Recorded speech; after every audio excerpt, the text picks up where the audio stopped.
Finance Minister Nhlanhla Nene remains mum about the type of taxes that will be targeted in increasing government revenue. This follows yesterday's announcement that Treasury wanted to raise 27 billion rand in additional taxes over the next 2 years. Nene has told MPs that they must wait for next year's budget speech to hear details on tax increases. Wait for February. Wait for February. Please be patient. Finance Minister Nhlanhla Nene calling for calm. He says the answer to their question rests with the Davis Commission's tax review currently underway. The commission will finalize its first report by the end of November and its final recommendations early next year. February is just around the corner. Can we just hold our horses? But I actually encourage this speculation. Go ahead and speculate, because it helps also in understanding which one you would be more comfortable with. Some commentators believe that households and businesses may be in for a surprise. He has to increase one of the three or two of the three. VAT, I think, is something difficult to increase. So maybe corporate taxes and personal taxes come February. Government is also considering introducing legislation dealing with carbon tax next year. Bulilani Philip, SABC News, Parliament. Well, for more post-midterm budget analysis, I'm joined in studio by Billy Gilbert. He's a director of tax at Deloitte. Thank you very much for joining us, Billy. Pleasure. Billy, it's a tough time in the economy. Where do you think Nhlanhla Nene will have the guts to levy taxes? Well, it'll have to be, as I think that little clip was saying, it'll have to be either, our three biggest contributors to tax revenue are corporate income tax, VAT and individual income tax, and that's actually an ascending order. So you'll have to look there if you want to do anything significant. And whichever way you looked at it, it's difficult. The one form of tax that's actually ahead of budget for the year so far is individual tax. It's about 5% ahead. The other two are behind. So someone's going to get squeezed. We're not quite sure who it is. If it was me, I'd put up the VAT rate, but because that's also a way of discouraging spending, and that's a thing that we as South Africans tend to do excessively. But that's politically difficult. So pragmatically, I suspect it'll probably be individuals. Why is it politically difficult when there are a lot of zero-rated products which are basically to ensure that the poor don't have to pay more than they need to? Yes, I agree with you. I mean, there's a perception that VAT is a tax on the poor. It's actually a tax on anybody who spends money. And as you're pointing out, not really on basic things like food or basic foodstuffs, education, housing, transport. These things are all VAT exempt or zero rated. So it's really a tax on discretionary spending. And for that reason, I think there is certainly scope to increase the VAT rate. But it is politically unpopular. So I'm not sure. There probably are going to have to be some quite politically unpopular decisions made. I mean, one of the other points coming out very strongly from this medium-term budget speech was the wage demands and the fact that those have to be contained, and people have expectations often of 15% wage demands. That's simply not affordable. So I think there are going to have to be some tough political decisions, and one wonders to what extent the government actually has the appetite for these tough decisions. Now, when we look at Japan, we see that they had an addition of 3 percentage points on their VAT. Initially, their economy was booming.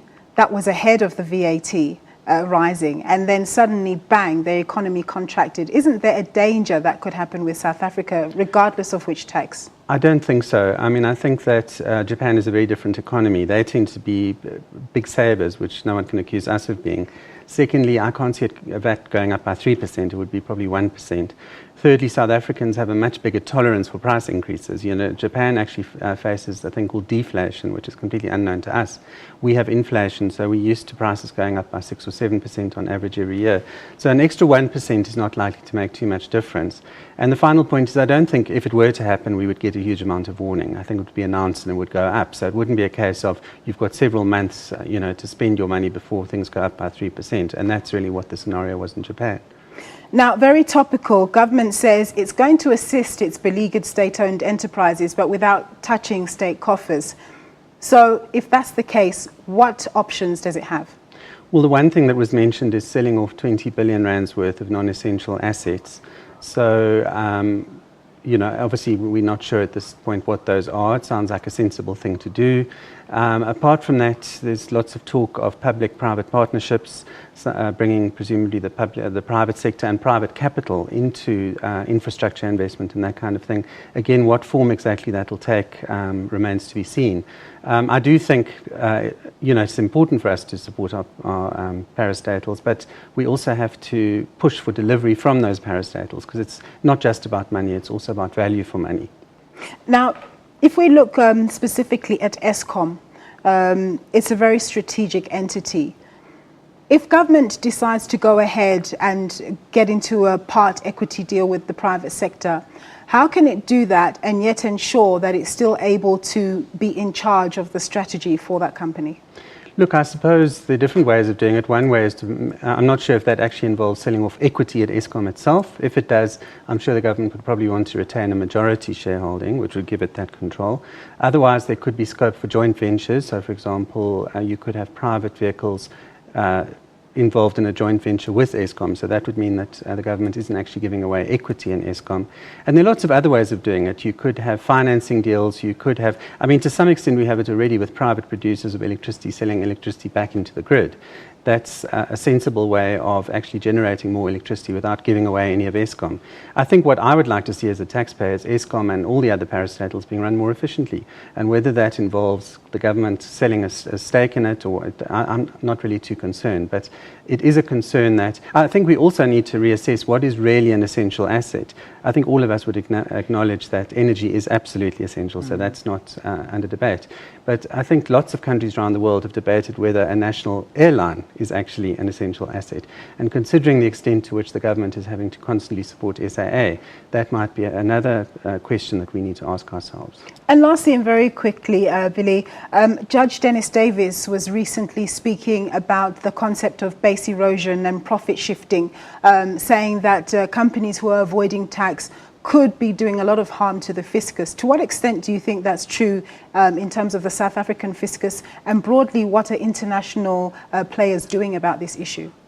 It's a very fashionable topic at the moment. I think anyone in the South African context, and certainly Professor Dennis Davis does have this knowledge, but there are lots of people talking about the topic who don't understand the huge number of laws that we already have on our books to try and address this. Thin capitalization, transfer pricing, exchange control. We have a lot of laws already. And I think we should be worried more about growing our tax base than trying to, tighten the screws on the existing tax base. We need investment, and that's what we should be trying to encourage.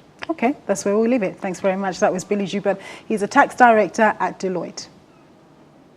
Time for a look at the markets now. The all-share ended the day in the red. This as stocks on the JSE drifted lower today, with MTN losing 3.79% by the close of business. The MTN Group announced earlier it plans to lay off about half of its 850 managers in South Africa. Let's take a look at the main financial indicators.